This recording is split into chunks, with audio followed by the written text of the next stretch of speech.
Պարոն նախագահ, ես նախ ուզում էի հարցնել, լսվում է այսպես։ Հիմա լսվում է։ Շատ լավ։ Նախ խաղաղության պայմանագրի մասին ուզում էի ուղիղ հարցնել, իշխանության գալու դեպքում ձեր պարագայում այն ստորագրվելու է այն տեսքով, որ այս պահին առկա է, թե ոչ, եւ երեք Նիկոլ Փաշինյանը հայտարարում էր, որ հապկի պատճառով մեզ այլ պետություններ զենք չէին տալիս, կխնդրեմ արձագանքեք այս հայտարարությանը եւ հապկի հետ հարաբերություններն ձեր իշխանության դեպքում ինչպես են կարգավորվելու կամ միգուցե հակառակը։ Հասկացա։ Առաջի հարցի վերաբերյալ անցած անգամ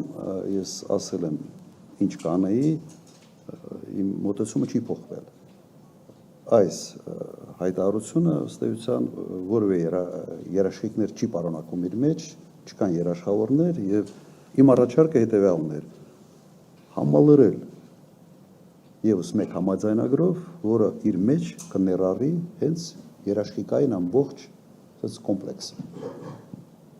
Եվ այդ երկու փաստաթուղթը ստորագրվեն միաժամանակ։ Այդ դեպքում հասկանալի կլինի, թե մենք ինչ ենք անում։ Եվ չի կարող կայուն խաղաղություն անվանել այն խաղաղությունը, որը հենված կլինի մեկ մարդու տրամադրությունից։ Իլհամ Ալիևի տրամադրությունից։ Իսկ այս քաոտիկ եւ խոսացինք նաեւ աշխարհում թե ինչ է կատարում, այդ քաոտիկ աշխարհում հույս դնել մեկ մարդու տրամադրության վրա ուղղակի անհետեցություն է։ Եվ նաև ավելին կասեմ անպատասխանատվություն է,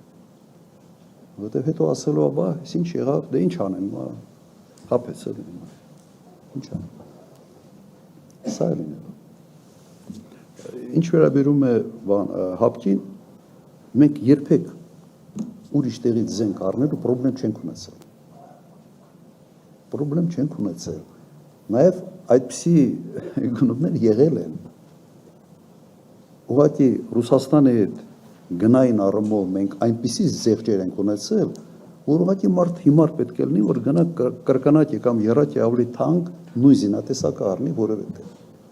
Ու դրա հետ միասին հարցեր առաջանան, թե այդ զինատեսակի սպասարկման համար ինչ պիտի անես,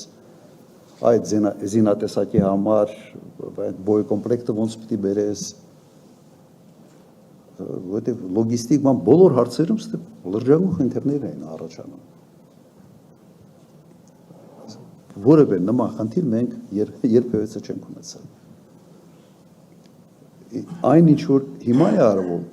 ինձ համար իսկապես մեծ հարցեր է առաջացնում, վերջը ոլորտից հաստատ ավելի շատ եմ հասկանում, քան այսօրվա իշխանությունը, հաստատ անգամներով։ Իմ տպավորությունը, որ իրենք ընդհանրապես բան չեն հասկանում։ Եթե դու ինչ որ Ֆրանսիայից մի քանի բան հրետանի ես գնել, հիմա դու մտածում ես, թե ինչ գնով եւ ինչ քանակի պետք է զինամթեր կբերես։ Ոնց ես բերելու։ Եվ ինչ է դա քո վրա նստելու։ Առնվազն 4-5 անգամ ավելի թանկ։ Ոնց է սպասարկելու։ Մի քանի 5 միավորի համար սպասարկման կենտրոն ես բացելու, թե ամեն պրոբլեմի համար պետք է ընդդեղից մասնագետներ գան եւ նայեն։ Սա միայն այս պրոբլեմները իր հետ բերում։ Եվ բոլոր երկրներն են այդպես, գիտեք, այսպես մի տերմին կա զինատեսակի զոոպարկ։ Հիմա շատ է օգտագործում նաեւ Ուկրաինայի հետ կապված։ Այդ զոոպարկը բավական պրոբլեմային է։ Դրա համար շատ երկրներ ուղղակի մեկ հիմնական գործընկեր են ունենում խոշոր երկրներից, որի զինատեսակներով համալրում են իրենց բանակը եւ դա չի ստեղծում այդ պրոբլեմները։ Եվ ՆԱՏՕ-ում հիմա ինչի համար են ստանդարտիզացիա է բերում, որ բոլորը իրար նման լինեն։ Հենց այդ հարցերը լուծելու համար։